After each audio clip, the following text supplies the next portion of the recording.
আসসালামু আলাইকুম রহমতুল্লাহি ওবরকাতু। সম্মানিত ভিউয়ার্স, সম্মানিত ফেসবুক বন্ধুরা, এই মুহূর্তে যারা আমার ভিডিওটি দেখছেন সবাইকে জানাই আন্তরিক শুভেচ্ছা, মুবারকবাদ। তো বরাবরের মতন আবারও চলে আসলাম আমাদের হবিগঞ্জ জেলার চুনারঘাট উপজেলার মোরারবন্দ সৈয়দ নাসিরুদ্দিন সিপাহসালাহের মাজারে, যিনি ছিলেন শাহজালাল মুজাররদি ইয়ামানির প্রধান সেনাপতি। এবং আমরা যেখানে দাঁড়িয়ে আছি, এখানে সৈয়দ নাসিরুদ্দিন সিপাহসালাহ সহ 120 জন অলিয়া উলিয়া এখানে শাহিত আছেন। তো তার মধ্যে এখন বর্তমানে যে সিল্লার সামনে আমি দাঁড়িয়ে কথা বলছি, এটা হচ্ছে শাহ বন্দেগী রহমতুল্লাহ আলাইহের, যেখানে তিনি আল্লাহ তাআলা নির্জনে আল্লাহ তাআলার সান্নিধ্যের জন্য এবং অলিয়া উলিয়াদের যে সাধনা, এই সাধনার জন্য যারা এই গভীর নির্জনে নিজ স্থানে গিয়ে তারা সিল্লা দিতেন আল্লাহ তাআলাকে রাজি খুশি করার জন্য।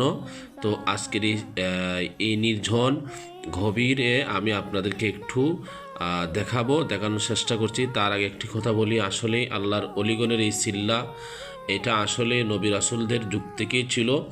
আল্লাহ রসুল সাল্লাল্লাহু আলাইহি সাল্লাম চিল্লা দিয়েছেন, হযরত ঈসা আলাইহিস সালাম চিল্লা দিয়েছেন, হযরত মূসা আলাইহিস সালামও চিল্লা দিয়েছেন।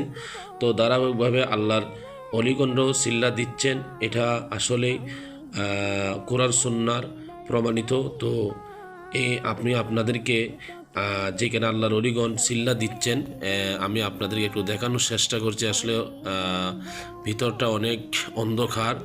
তো আসলে আমরা সাধারণ মানুষরা এমনি ভয় পায়, কিন্তু আল্লাহর অলিগণ যেখানে দিনের পর দিন, রাতের পর রাত যারা আল্লাহকে খুশি করার জন্য, আল্লাহর সান্নিধ্যের জন্য, তারা ইসলামের খেদমতের জন্য এই নির্জনে নিস্থানে তারা আল্লাহ তাআলার ইবাদত বন্দেগীতে মশগুল ছিলেন।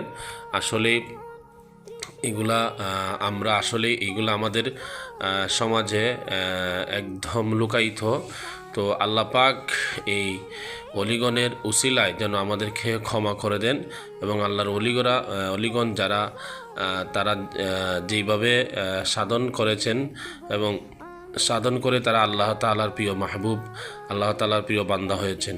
তো আল্লাহ পাক আমাদের প্রত্যেকে যেন আল্লাহ তাআলার অলিগণের সহবতে থাকার তৌফিক দান করেন। আসলে অত্যন্ত গভীর একটা জায়গা।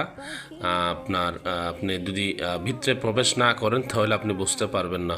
তো আসলে সাধারণত আমরা দিনের বেলায় ভিতরে ঢুকতে কেমন যেমন একটা আনিজি, একটা ভয় কাজ করে, কিন্তু আল্লাহর অলিগণরা যেখানে দিন রাত আল্লাহ তাআলাকে ইবাদত করেছেন। তো সবাই ভালো থাকেন, ভিডিওটা বেশি করে শেয়ার করবেন ইসলামের সাথে।